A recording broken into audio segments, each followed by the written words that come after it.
Madam Chair. Would Madam Chair, Vice President wish to I did not comment? say tumatawa. Gusto niyo ulitin? Gusto niyo ipabasa ulit sa Secretary kung ano sinabi ko? I did not say tumatawa kayo. Number 2, I did not say attack by the committee. Number 3, I did not say collective action. Sa kanya nang galing yun. I did not say conspiracy theory. Sa kanya nang galing yun. Pabasa niyo ulit kung ano sinabi ko. And so, Madam Vice President, because those words were uttered Madam Chair. by Madam someone, Chair. I just Just because you don't like my answer, you don't like how I answer, you don't like my demeanor, hindi ibig sabihin na hindi ako sumasagot. And that's the reason why, Madam Chair, So, I asked okay. for the point of clarification. yes, so And, again, my- I had now that the pwede lang Vice- po sana.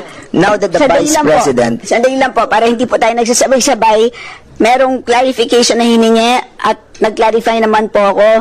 Wala pong plano kasi kanina very clear ang sinabi naman po, there was a plan, stick to the plan. Wala rin po ako natatandaan. I kept saying, let us all stick to the issues, which is the budget. So yun na lang po. Let's just end here and so that we can move on. Yes, Madam Chair, Kung if I pwede lang may. po sana, let's move on. Lastly. Meron pa pong isang budget pagkatapos nito. Lastly, that's the reason why I asked for a point of clarification. The point of clarification is to be clarified by the resource person.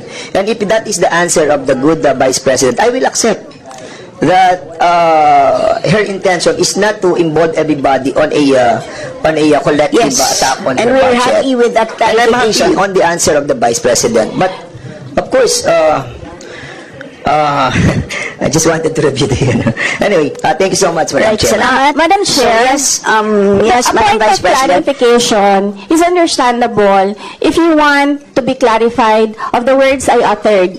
I did not say collective action. I did not say Yes, conspiracy it has theory. been made clear, I did not Madam say Vice President. I'm being attacked by the committee. Hindi naman nanggaling sa akin yun. So, anong ika-clarify ko doon? Yes, ma'am, noted po. It had been Yung loud and clear script po. kasi, nagkakabuhol-buhol na yung script.